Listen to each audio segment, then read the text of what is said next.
Los tiempos que vivimos son tiempos que están clamando a grito por un despertar espiritual de los hijos de Dios, por un mover de Dios que transforme nuestras familias, que transforme nuestras comunidades, que transforme nuestra sociedad. Esta semana tuve la experiencia de varios jóvenes que vinieron a hablarme, a pedirme dinero, a pedirme algo para comer, pero también sabemos que para consumirlo en las drogas. Hoy, antes de comenzar la reunión, vino un jovencito, ¿verdad?, de 20 años diciendo que su papá no trabaja y por eso tiene que pedir para comer.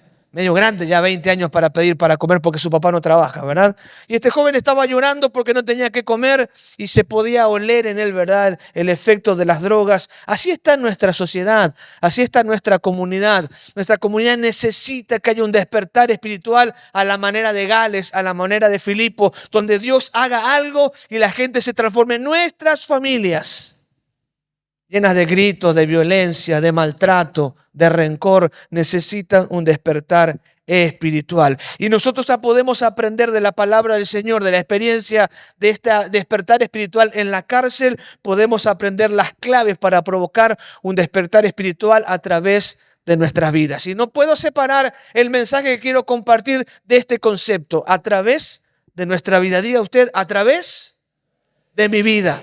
Porque toda la obra de Dios comienza a partir de los que son hijos de Dios. Si queremos ver un cambio en nuestro barrio, en nuestra comunidad, queremos ver un cambio en nuestra familia, tiene que empezar por alguien que provoque un despertar espiritual. Y espero que usted decida hoy, en esta noche, ser usted el instrumento de Dios para un despertar espiritual. Que sea usted quien decida que hoy se provoque un despertar espiritual en lo suyo. En vez de quejarnos y lamentarnos porque nuestra familia esto, nuestra familia lo otro, hacer lo que hizo Pablo y Silas, aún golpeados, torturados, entonar alabanzas al Señor y provocar un despertar espiritual que transforma una familia, una ciudad, una nación. Ahora hay algunas claves que pueden provocar este despertar espiritual.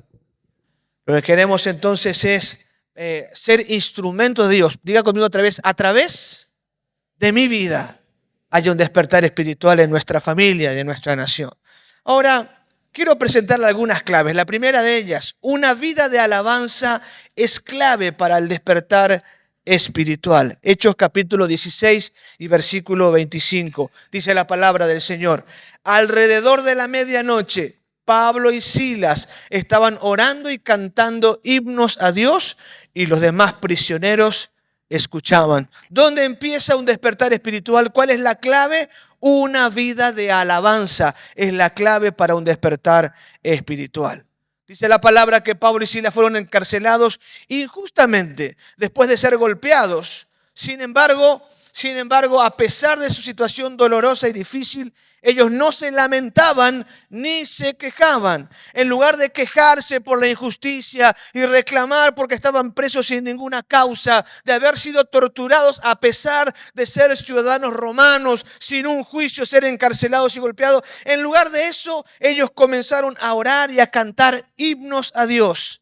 Esta acción fue un acto de fe radical que demostró su confianza total en Dios, aún en medio de la oscuridad. Es decir, estos hombres que fueron injustamente encarcelados, cuando se encontraron solos, dice, a la medianoche, cuando la oscuridad es profunda y cuando estaban solos, empezaron a proclamar la grandeza de Dios. Empezaron a alabar al Señor, a adorarlo, a pesar de que sus espaldas estaban rotas por los golpes, a pesar de que sus pies estaban encadenados al cepo, empezaron a entonar alabanzas a Dios. Y esta alabanza produjo un despertar espiritual. Dice que la cárcel tembló, las puertas se abrieron y el carcelero rindió su vida a Cristo y con él toda su familia. ¿Por qué la familia del carcelero vino a los pies de Cristo? ¿Por qué hubo un despertar espiritual? Porque estos hombres estaban alabando al Señor aún en medio de la crisis, aún en medio del dolor. Horacio Spafford era un abogado exitoso y un hombre de fe que vivía en Chicago en el siglo XIX. Sin embargo, su vida se vio marcada por una serie de tragedias. Primero, en 1871, el gran incendio de Chicago destruyó gran parte de su propiedad, lo que fue un golpe devastador para su situación financiera. 2 años después, en el 1873, decidió enviar a su esposa y sus 4 hijas, Annie, Maggie, Bessie y Tanetta, a Europa para un viaje de descanso y de renovación de aquella crisis que habían pasado. Spafford pensaba unirse a ella después de aquel viaje. Así que después de terminar algunos asuntos pendientes, este abogado iba a marchar por barco a Europa para compartir con su familia un tiempo de descanso. Sin embargo, el barco, mientras viajaban en el barco, mientras el barco cruzaba el Atlántico, chocó contra otro barco y se hundió rápidamente. Las 4 hijas de Spafford se ahogaron en el naufragio. Solo su esposa Ana fue una de las pocas sobrevivientes de aquel naufragio. Al llegar a tierra, ella envió un telegrama a su esposo que simplemente decía, salvada sola. Devastado por la noticia, Spafford abordó un barco para reunirse con su esposa en Europa. Mientras cruzaba el Atlántico, le informaron que estaba pasando cerca del lugar donde sus hijas habían muerto. En ese momento de profundo dolor, este hombre de fe, en lugar de sucumbir a la desesperación, encontró paz en Dios. Y fue en medio de ese dolor indescriptible que escribió el himno, Está bien con mi alma. Él escribió en aquel himno, cuando paz como un río me acompaña, cuando el mar me azota con su furia, cualquiera sea mi destino, tú me has enseñado a decir, está bien con mi alma. Este himno, nacido del sufrimiento más profundo, se convirtió en una declaración de fe y confianza en Dios. A través de su pérdida, Spafford no solo encontró consuelo en su relación con Dios, sino que inspiró a muchas generaciones a alabar a Dios y confiar en medio de las más pruebas duras. Hoy ya no cantamos los himnos de aquella época, pero los que tienen en su casa el himnario de gloria pueden encontrar el himno que este hombre escribió en profundo dolor. Y cuando se entona, le animo a que lo busque porque en YouTube hay varios que lo cantan en castellano. Cuando uno escucha aquel himno puede inspirarse y tener fe a pesar de las circunstancias que estuvieran pasando. Este hombre supo tomar el dolor y hacer una fuente de inspiración para contagiar a otros.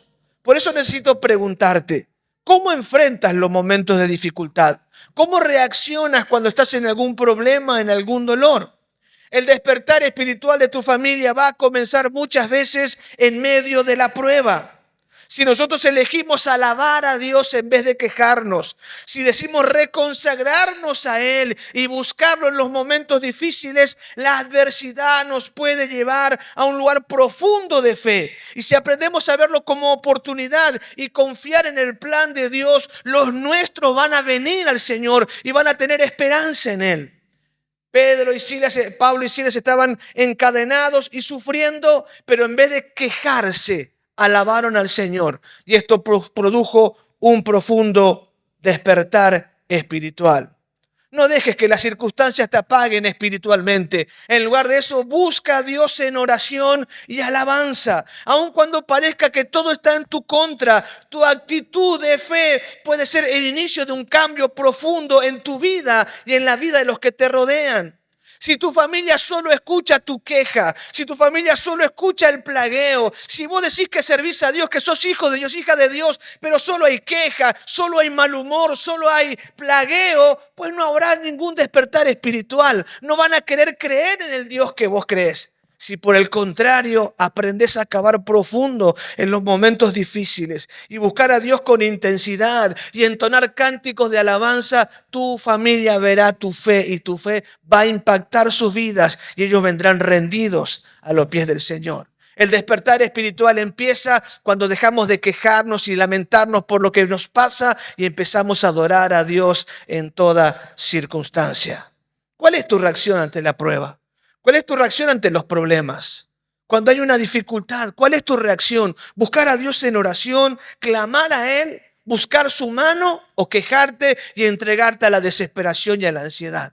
De lo que tú hagas es la oportunidad o no de que tu familia encuentre al Señor como su Salvador. Otra de las claves es la intervención sobrenatural. La intervención sobrenatural abre puertas para un despertar espiritual. Dice Hechos capítulo 16 y versículo 26.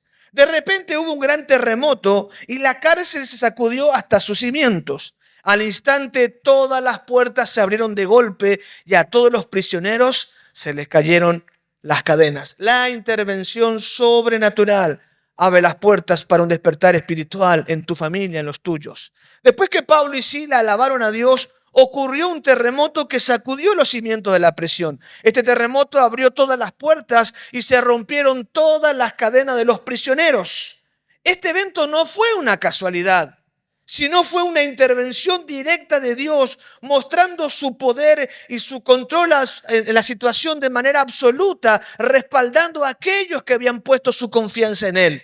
Porque este es el panorama. Habían liberado a una chica que estaba poseída por un espíritu. Fueron encarcelados injustamente, fueron golpeados y puestos los pies en el cepo. Y lo que hicieron fue entonar alabanzas a Dios. Si usted lee el Nuevo Testamento va a encontrar varios himnos que cantaba la iglesia en el primer tiempo. Como aquel dice que grande es el misterio de la piedad. Dios fue manifestado en carne. Himnos que hablan acerca de Cristo como el Señor de todas las cosas. Himnos que hablan acerca del amor de Dios. Y los presos estaban escuchando. Aún el carcelero, que parece que estaba dormitando, escuchó. ¿Vio cuando usted se queda dormido con el auricular en el oído? ¿Sí? Todo lo que sueña tiene que ver con lo que está escuchando. ¿Le ha pasado así? Se duerme allí, ¿verdad? Con el auricular. Entonces, si está escuchando, ¿verdad? Una canción así metálica, así un rock medio violento, ¿verdad? Usted está ahí peleando con todo el mundo, ¿verdad? Pero si cae una canción pues, de paz, y dice, usted se siente en el paraíso, que nada en el río azul y demás, ¿verdad? Depende de lo que uno escucha, es lo que sueña. ¿Qué estaba soñando el carcelero? Que Dios se manifestaba. Las canciones revelaron su condición espiritual. Y cuando Dios se manifestó y rompió las cadenas, era evidente que Dios estaba presente cuidando a sus siervos.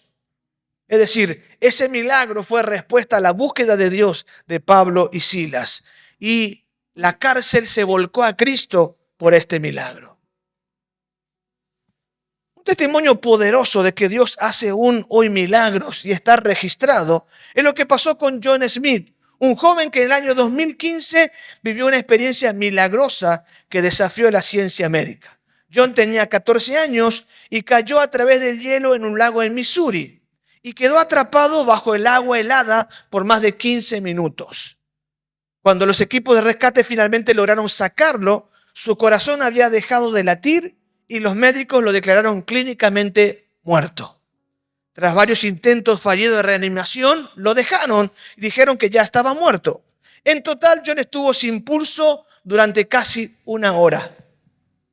Desesperada, su mamá entró en la sala de emergencias y comenzó a orar en voz alta, pidiendo a Dios que devolviera la vida de su hijo. Milagrosamente, en ese momento, el corazón de John comenzó a latir de nuevo, a pesar de haber estado privado de oxígeno durante tanto tiempo, una hora.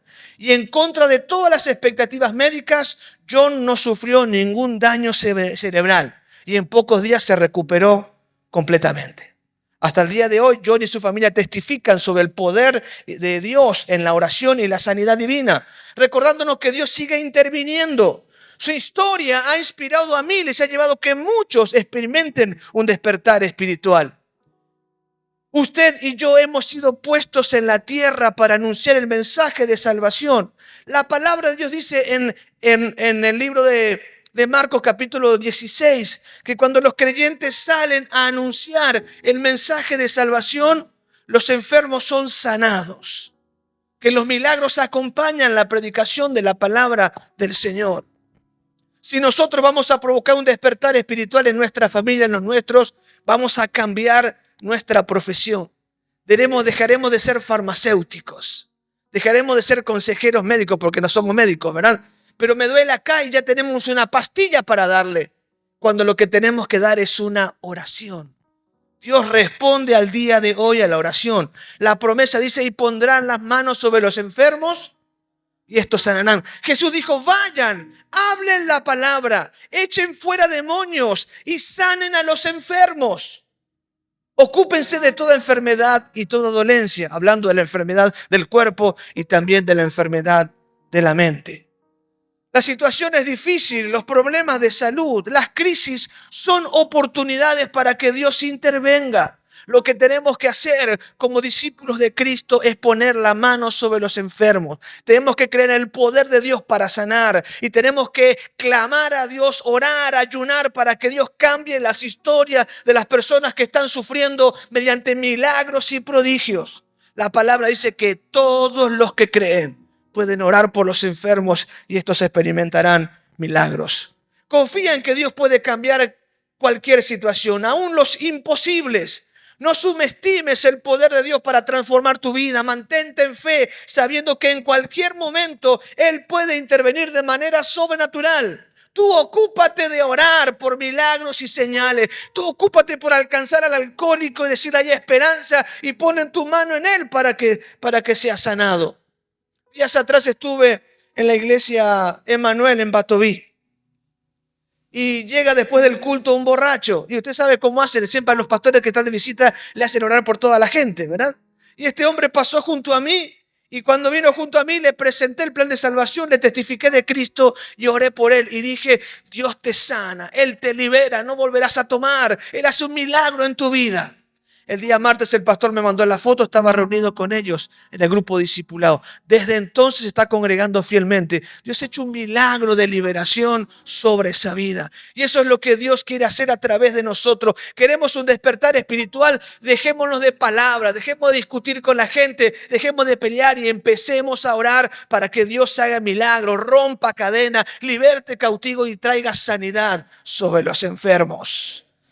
En tercer lugar, otra clave para un despertar espiritual entre los nuestros o a través de nuestra vida es el testimonio de vida. El testimonio de vida puede despertar a otros espiritualmente. Fíjese lo que dice el versículo 27 al versículo 30. El carcelero se despertó y vio las puertas abiertas de par en par. Dio por sentado que los prisioneros se habían escapado, por lo que sacó su espada para matarse. Pero Pablo le gritó, «Detente, no te mates. Estamos todos aquí». El carcelero pidió una luz y corrió al calabozo y cayó temblando ante Pablo y Silas. Después los sacó y les preguntó, «Señores, ¿qué debo hacer para ser salvo?». Cuando el carcelero vio las puertas que estaban abiertas, pensó que todos los prisioneros se habían escapado y desesperado estuvo a punto de suicidarse. Y ha explicado que para un soldado romano que fracasa en su tarea es mejor suicidarse, porque lo que viene después es peor. Sin embargo, Pablo lo detuvo y aseguró que todos estaban allí. ¿Qué le convenía a Pablo? ¿Qué le convenía a Silas? Dios ya hizo el milagro. Las puertas están abiertas. El único impedimento para irnos es el carcelero. El carcelero es el único problema que nos queda. Y cuando él va a quitar la espada, Pablo tuvo que haber dicho, se quita la vida y salimos. Pero Pablo tenía un testimonio de vida. Está dispuesto a sufrir, pero manteniéndose en la verdad. Su vida acompaña su mensaje. Y entonces le dijo, no te hagas daño, estamos todos aquí. Y este testimonio de Pablo y la conducta, el mensaje, aquella alabanza en vez de la queja, aquel acto de bondad para que no se quite la vida, produjo una pregunta impresionante en el carcelero que desató el despertar espiritual. ¿Qué debo hacer para ser salvo? Algunos habrán leído la historia de la cruz y el puñal, escrita por el pastor David Wilkerson, o el libro Corre, Nicky, corre, escrito por Nicky Cruz. Este era un joven que era un líder de las pandillas en Nueva York. Él dirigía una de las pandillas más violentas llamadas los Mau Mau. Él era un puertorriqueño que dirigía la pandilla de los Mau Mau. Su vida estaba marcada por la violencia, por el odio y por las adicciones. Fue criado en Puerto Rico en un hogar disfuncional. Fue rechazado por su madre y desde muy joven se refugió en el crimen. Sin embargo, la vida de Nicky cambió radicalmente cuando se encontró con el pastor David Wilkerson. David Wilkerson predicaba en las calles hasta su muerte, en las calles de Nueva York. Y él empezó a predicar a las pandillas, estuvo quebrantado, había visto un noticiero donde unos jóvenes habían sido acusados de asesinato y toda la revolución que provocaba en la prensa, y le quebrantó tanto que se fue a Nueva York, dejó su iglesita en el interior del país y se fue a Nueva York a predicar a las pandillas. Un día se encontró con Nicky Cruz y lo amenazó de matarle. Y dijo el pastor Wilkerson, aunque cortes mi cuerpo en 1000 pedazos, cada uno de los pedazos dirán que Jesús te ama. En un momento de desesperación, Nicky decidió entregarle su vida a Cristo. Y esta decisión lo cambió todo. Fue liberado del odio, de las adicciones, y su vida dio un cambio radical. Lo más impactante fue el efecto que Nicky tuvo en la vida de otros. Así como Wilkerson lo impactó con su vida, él impactó la vida de todos los miembros de la pandilla. Y no solo dejó atrás su vida de crimen, sino que comenzó a compartir y a predicar acerca del evangelio.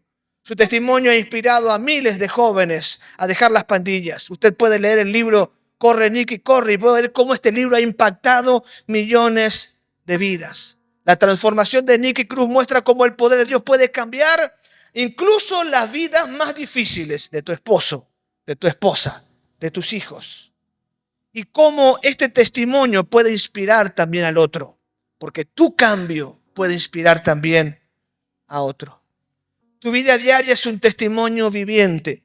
La forma en que respondes a las dificultades, la forma en que respondes a la injusticia, la forma en que respondes a las pruebas más fuertes, es una forma de testificar acerca de Cristo. A través de tu fidelidad y tu amor a Dios, otros pueden ser movidos a buscar lo que tú tienes, pero tu vida tiene que marcar el cambio que Dios ha hecho en tu vida. De hecho, que tus hijos van a copiar tu ejemplo. Contaba la pastora Silvana, no teníamos para comer el otro día, solo teníamos para el pasaje de ida. Y ahí nos íbamos igual. ¿Qué va a pensar usted? ¿Sus hijos van a renegar de Cristo? ¿Que Dios no le da suficiente? No, pero están en el pastorado sus hijos, buscando del Señor. Porque lo que usted ama, lo que le apasiona y aquello que vive es lo que transmite. ¿Qué palabras han escuchado tu familia de vos? ¿Qué estilo de vida han visto que quieren imitar? Porque tengo que decirte, si tu estilo de vida es de queja, de maltrato, de enojo, de rabia, de violencia, eso van a repetir tus hijos, eso va a repetir tu familia. Pero si tu vida es una vida de consagración, de amor a Dios y al prójimo, de entrega, de servicio, eso es lo que van a copiar como modelo de vida. Tendrías que reflexionar. ¿Cómo está la entrega de mis hijos en el camino del Señor? Y mirarte en el espejo a ver qué tan culpable eres de lo bueno o lo malo que están haciendo con su vida. Tienes que vivir de tal manera que la gente se haga preguntas. Cuando te vea, ¿qué debo hacer para ser salvo? ¿Cómo hiciste para salvar tu matrimonio? ¿Cómo puedo dejar el vicio? Cuando te vean, ¿cómo puedo honrar a mi esposa? Cuando te vean, ¿cómo puedo educar a mis hijos? Tienen que verte en vos y tu vida tiene que hacerles preguntar, ¿cómo salgo de este problema? ¿Cómo lo hiciste? ¿Cómo lo puedo hacer? Nunca subestimes el poder de tu conducta y tu actitud para inspirar a otros en un despertar espiritual. Porque la forma en que están los que nos rodean tiene mucho que ver con nuestro compromiso con Jesucristo y con su reino. Una vida cambiada inspira a cambiar a los demás. Una vida de enojo, de rencor, de maltrato, de vulgaridad produce ese mismo efecto en los que nos rodean. Por tanto, si queremos provocar un despertar espiritual, el despertar tiene que comenzar con nosotros. Tenemos que venir a Él en arrepentimiento, decir, Señor, cámbiame, transfórmame, no puedo seguir viviendo de esta manera. Mi familia está tomando un mal ejemplo, mis compañeros se burlan de mí, no escuchan mi mensaje, porque mis comportamientos es tan contrario a lo que hablo que nadie quiere creer en el Dios que predico.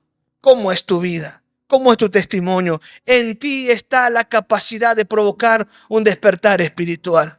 Dios sabía claramente que estos tiempos serían tiempos terribles, tiempos difíciles, tiempos de corrupción, de inmoralidad, tiempos de violencia. Pero para estos tiempos Dios ha preparado un arma secreta. Lo dice el libro de Colosenses. Cristo en vosotros, la esperanza de gloria. En este tiempo difícil, en este tiempo de crisis, Dios tenía un arma preparada para cambiar la historia, para que este mundo fuera diferente. Cristo en vosotros. No tenemos que negarnos al plan que Dios tiene con nuestra vida. Él quiere salvar a los nuestros, pero primero tiene que verse la salvación en nuestra vida. Y sobre esto debemos reflexionar en esta hora. ¿Es Cristo mi Señor? ¿Soy la esperanza de gloria? ¿Él me ha transformado suficientemente? ¿Estoy accionando para que los demás puedan cambiar? Anímate a preguntarte esto, porque para este tiempo de angustia y dolor, para este tiempo de familias disfuncionales, Dios ha pensado en vos como el instrumento de cambio. Pero el instrumento de cambio tiene que experimentar la gracia de Cristo primero. Padre, estamos delante de tu presencia y agradecidos por tu palabra, Dios.